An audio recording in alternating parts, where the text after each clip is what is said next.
That's how Jamie Herrera does it. That's how professionals do it. We're good? A good way to do it. Huh? We're live? Hey everybody, thanks for tuning in. FunkShop TV, sorry about that. We just went live but realized we didn't have any audio. So this is take 2, season 3, episode 6. I'm your host, DJ Biggs. Once again, this is season 3, so we've been doing this for a while. Michael is here. He's behind the boards, running the sound and audio. We had an audio glitch the first take, like I said, so we're doing this over again. Anthony's in the building, but he's on standby, kind of helping us out with some background stuff because we have a special guest and we really don't want to F this up today. David McDevitt, who is running for Congress, is here with me. Hey, David. How are you? Good. How are you, man? I'm doing awesome. Thanks for having us. Good. Our audio works this time? Awesome. Good. I appreciate you being here, taking your time out. I know you've been really busy running a campaign. It can't be easy to run for Congress. I really thought about getting involved in politics, but watching a lot of the stuff that's gone on recently over the last few political voting sessions, I don't want to have anything to do with it. So I have a whole lot of respect for you dealing with it and putting up with it. Just to share how I met David, I was DJing an event for the local Democratic office, and there were some candidates that were there talking in 2016 when you were running then. And this tall, lanky guy with a really inviting smile came up and shook my hand, and I really didn't pay any attention because I was there to play music. So he introduced himself, and he talked on the mic for a minute, and he captivated my attention. I loved what he had to say for various reasons. But then after everybody was done talking, he and his significant other danced. And if this was an outdoor area down at the Columbia River, kind of a little amphitheater seating area, and they just danced. They didn't care who was looking. They just both were glowing with a smile. And as a DJ, that's the kind of emotion I've tried to evoke out of people my entire life. So when I saw that, I was like, man, this is a man among men, first of all. And second of all, I knew that whatever you were doing, I wanted to be behind it. Because your energy and your positivity, your zest for life captivated my attention in a way that I decided then that whatever this guy does, I'm going to back him up. Well, thank you. No, thank you. I appreciate it. I don't want to keep you too long. I know in a few hours, literally within 2 days, our voting ballots have to be in. That's right. Yeah, they're due by 8 p.m. on Tuesday, August the 7th. Right. I personally will be taking mine to a ballot box tomorrow because you can put it in the mail without a stamp, but then the taxpayers have to pay for postage. So I don't want to do that. I am going to personally be dropping my ballot off. I have talked about voting almost on every single episode of FunkShop TV, period, somewhere, but definitely this season. It is very important to me. I saw some recent statistic numbers that only like 30% of registered voters actually vote. Do you know how accurate that is? I don't, but I can tell you this. It seems that the Clark County Elections Office expects about 38% to vote, and that as of Friday afternoon, only about 18.4% of the votes had been turned in Wow. so far. So what that means is over Monday and Tuesday, a significant chunk has to come in to really change how the ballots turned out. Man, it's frightening. That is really frightening to me. I can't explain the apathy. I try to encourage everyone to vote. In fact, I'm the only candidate this time around that has put radio advertising out, both in English and in Spanish. I saw that. And I've had the opportunity to tell people your vote is your voice, or in Spanish, su vota es su voz. We've got to get people to create their vote and turn it in.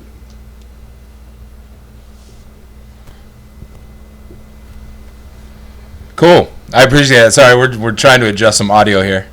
Now, I'm sure everybody asks you this, and it's the go-to question for probably all candidates, but what makes you different than other candidates? Well, there's a number of things, and if we start looking at the specific kinds of issues and the specific kinds of resources available, I think you start to examine and experience what those differences really are. Probably the first and foremost is that the other candidates on the Democratic side are having to fight to do fundraising. And for each of them, it's been challenging.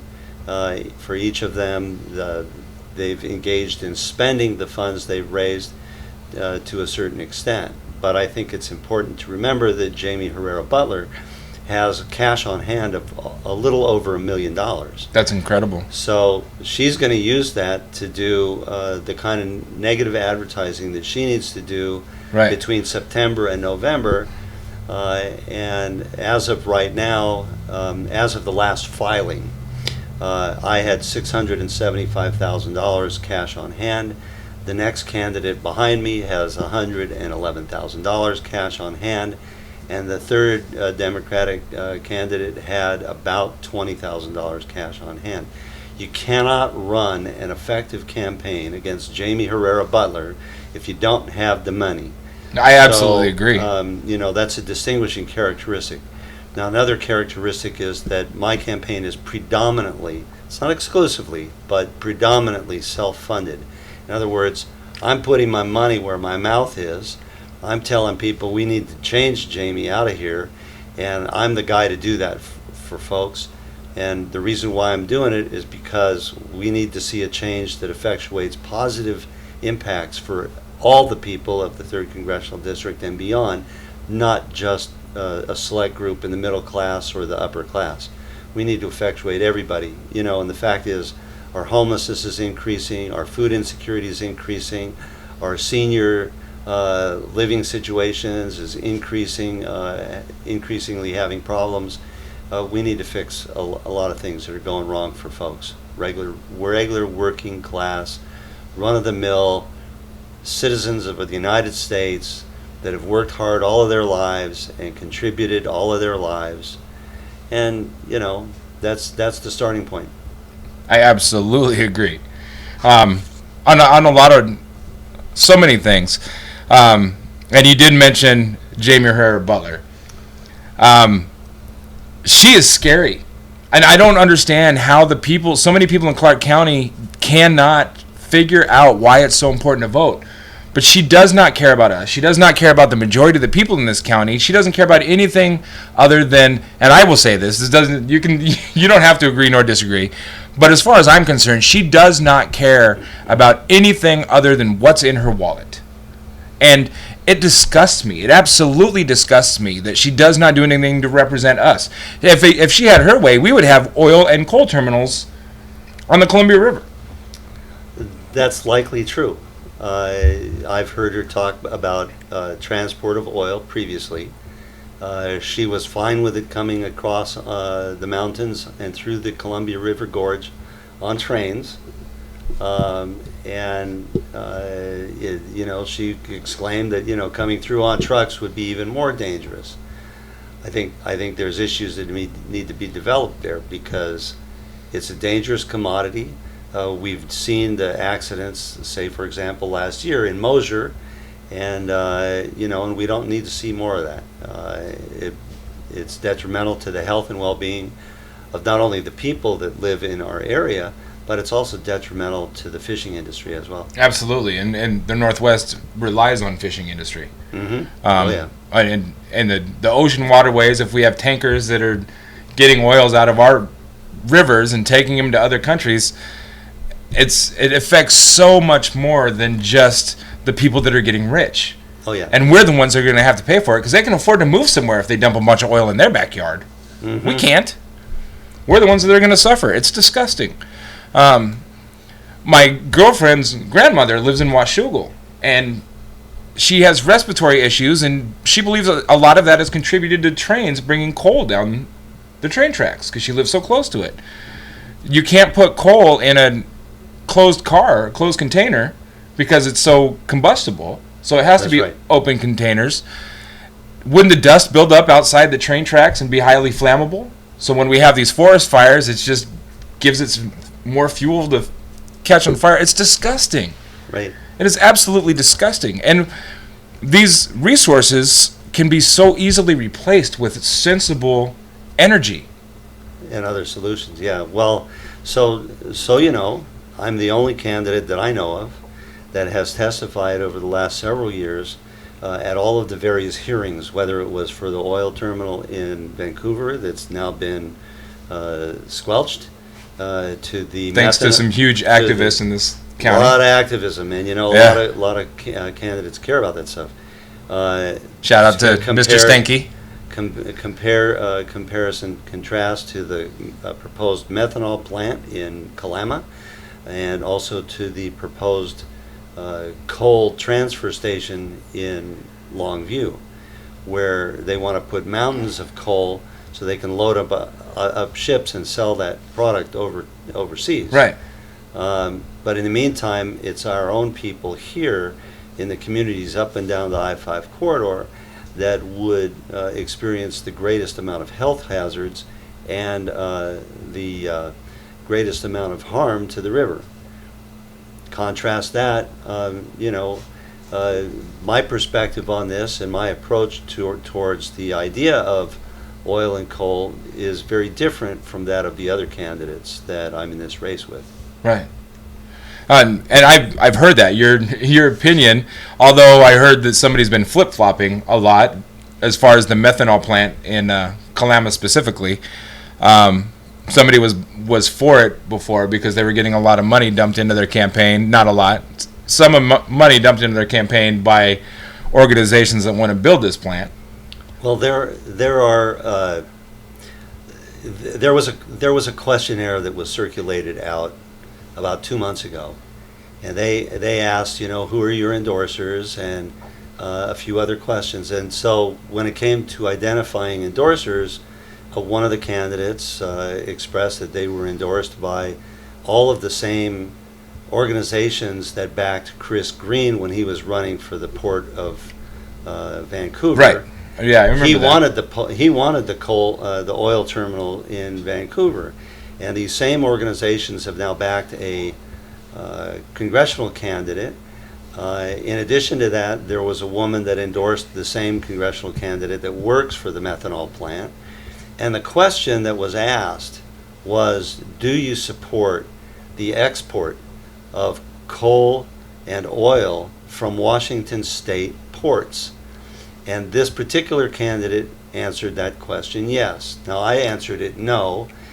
I don't have supporters that wanted the oil terminal because they know that I'm against them.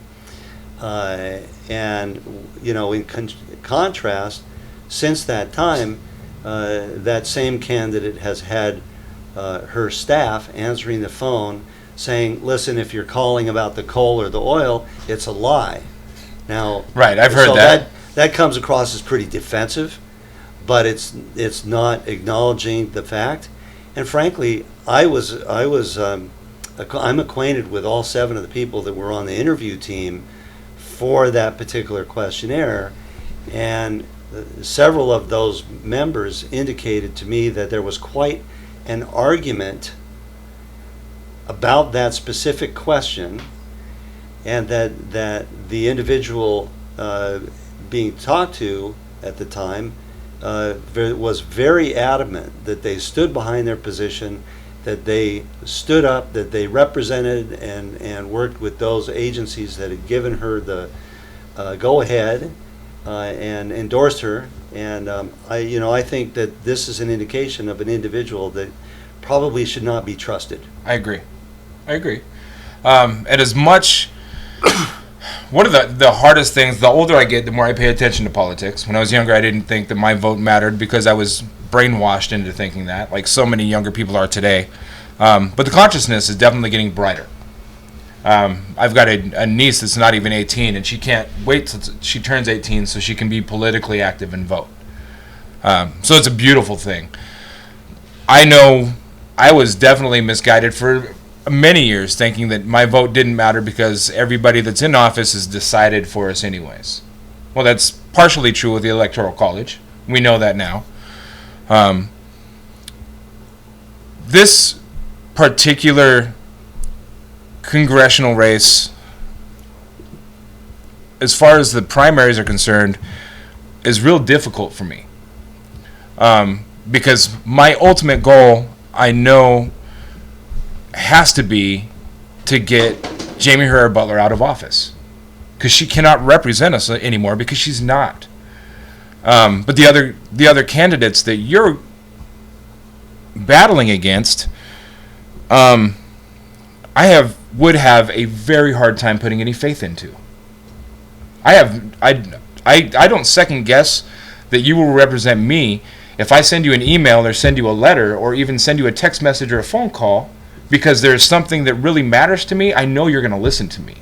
Right. And that's why it is absolutely important for me to stand behind you. As far as your opponents, I can't say the same thing. I felt very kind of shunned. I felt like because I back you, they've treated me with a lot of disrespect. I've witnessed so many things in this campaign on both other sides of the fence that were so dirty and disgusting, it reminded me of the kind of stuff that Trump pulled to become our president. Sure. And it absolutely disgusts me.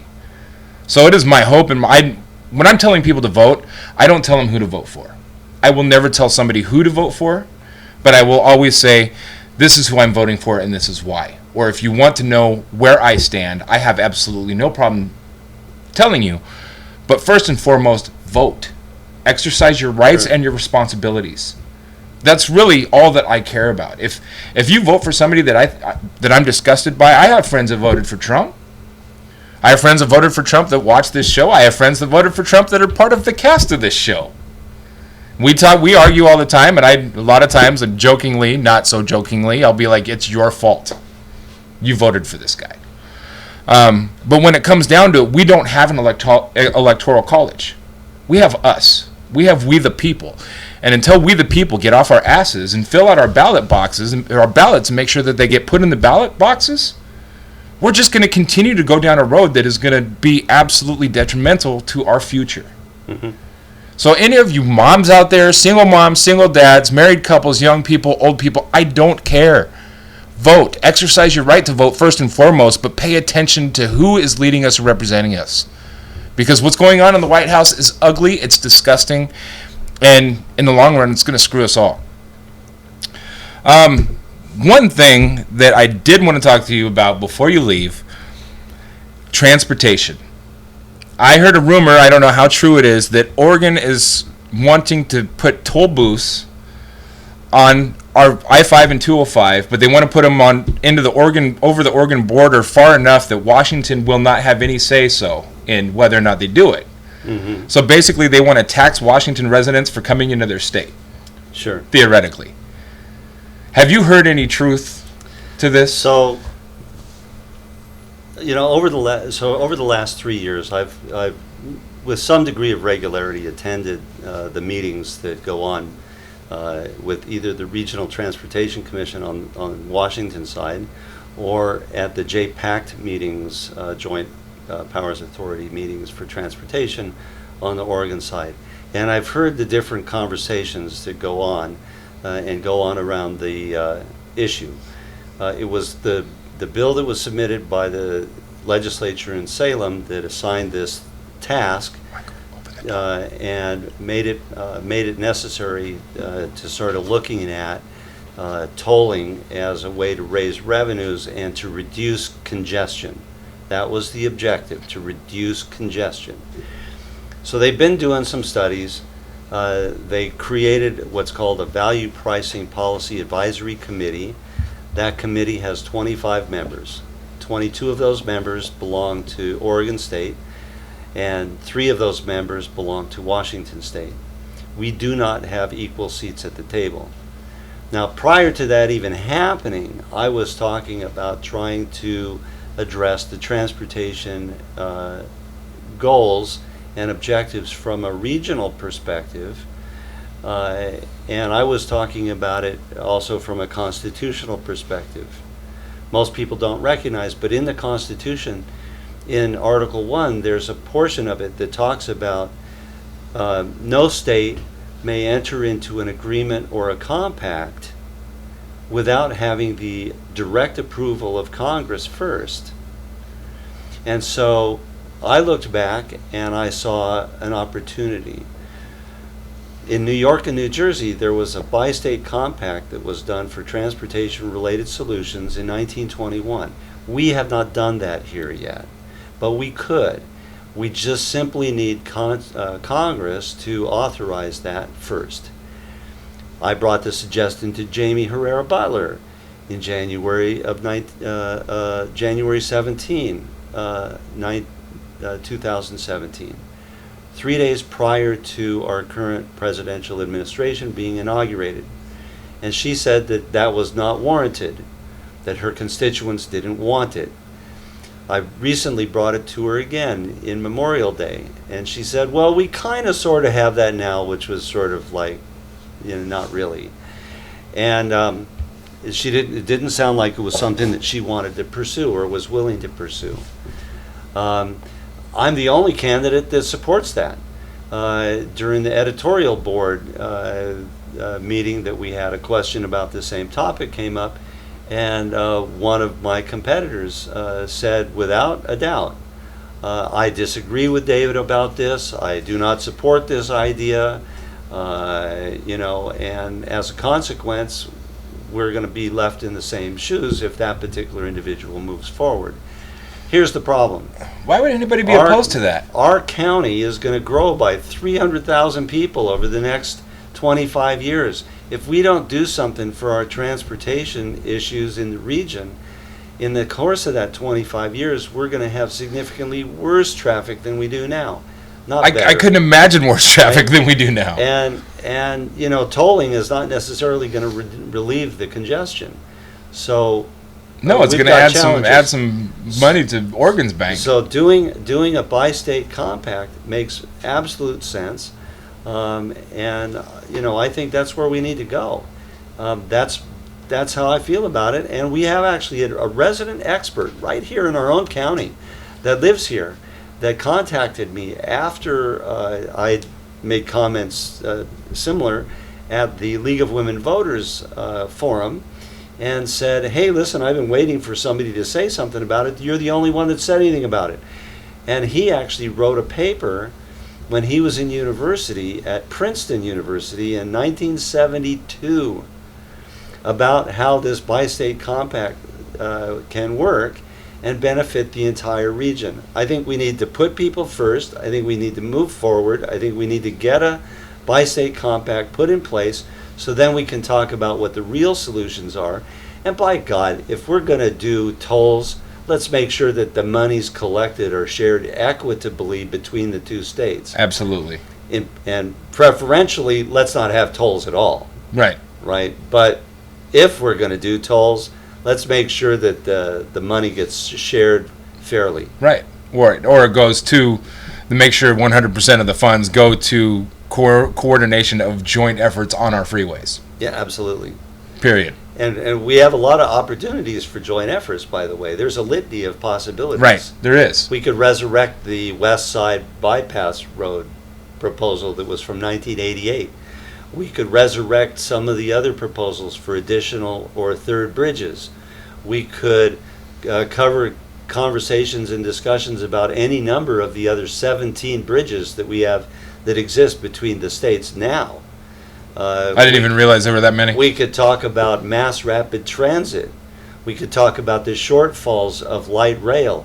And while it may be additive, talk about how we might be able to improve it in a way that could actually meet the needs of all of the communities that are getting served, not just, the limited number of, communities that it serves now. And frankly, we could talk about the shortfalls and why that actually can be used as a justification for taking, greater steps towards doing mass rapid transit that could be scalable for the growth that we're going to experience, or even look at, say, for example, high-speed rail. Wouldn't it be cool to ride a high-speed rail from, say, Eugene all the way up to Vancouver, British Columbia? Yeah. Yeah. But there are options here that ought to be explored. That's why you need that bi-state, equal seats at the table solution that is the first step. Well, and the Northwest is growing so fast. Why don't we get ahead of the growth a little bit as far as progress? That's right. It just makes sense. It makes common sense. I don't want to take any more of your time. I appreciate you being here. Is there anything that you want to say to anybody? Let's, hypothetically speaking, let's say that nobody checks your name in the ballot box on Tuesday. This is your opportunity to let America know what they need to know. What advice would you give somebody that just turned 18 and for the first time got a voter's ballot? Well, the first and foremost thing is I would tell them to be active in the community and to vote, to be engaged. When I said it on the Spanish radio, su vota es su voz. Your vote is your voice. If you don't vote, you're letting other people use their voice to drown your voice out. And the only way you get to exercise your voice is by filling out that form and turning it in a timely fashion. There are a number of issues that are important, and people should be aware of. There's one candidate that wants to go kind of half the way, and not one other candidate actually wants to go part of the way with healthcare by for example, shoring up or stabilizing the market. I think that's false, and it just enables the health insurance companies and the pharmaceutical companies to continue to rip off the rest of the American public. Bad. Including small and medium-sized businesses. Yeah. Another of the candidate wants to go with the Bernie Sanders Medicare for All approach. I don't support that. Not fully. I do in a way, in concept, but part of the problem with that is that it will leave too many Americans still with financial burdens that could cause either bankruptcy or debt for a long time. I think we need to go a step further. My argument is to go to full-blown, universal, single-payer healthcare system for all. It's why my campaign slogan is putting people first. Yes, it's a political hot nest for having arguments about that, but the fact of the matter is that if we're not going to shoot for the moon, then we're not going to get to the moon. And if we shoot for the mediocre, all we're going to get is the mediocre. I think we need to look out for all people, so all people in our country have the ability to receive health care, at least for a basic level, and then let's get it under control so that everybody's sharing in the benefit. And frankly, this afternoon I had a conversation with a fellow, and I'll just tell you very briefly that it went like this. You wouldn't think for a minute that it would be appropriate to have a for-profit policing system.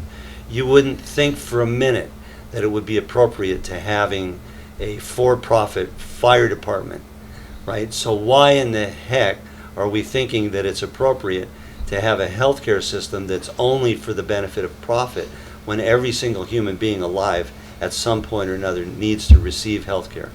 So I'm arguing for healthcare, and for those of you that haven't voted, please vote. I'm asking for your vote. I think we can do better for everyone in our society, and that's my goal. I'm putting people first. Good, good. I appreciate you saying that. Thank you so much for clarifying that. I appreciate your time. Why do they call you the old white guy? Well, I am the old white guy, but the fact of the matter is I can't do anything about it. But we've talked about healthcare, we've talked about transportation, we've talked about this coal and oil industry trying to break through the thin green line. Those are all things that I can do something about. I'm committed to doing something about it. And, their criticism that I'm the old white guy is to try to diminish the fact that, I am who I am. But those are meaningless criticisms. I have a lot of energy to take on some of these bigger issues that we're all facing. I don't doubt that. The funniest thing about that to me is the fact that the old white guy is the guy that they were absolutely 100% behind in our previous presidential race. And the old white guy should have won. We'll just leave it at that. Right. Thanks for watching FunkShop TV. Anything you want to say before we log out? I'm good. Thanks for having me. Thanks for being here. I appreciate it. We'll be back in a little bit. We're going to take a break, come back with another episode. We're going to get Anthony involved because we're going to do some real crazy stuff tonight at 8 o'clock. Thanks, Dave, for being here. You're watching FunkShop TV Season 3. We'll be back in a minute.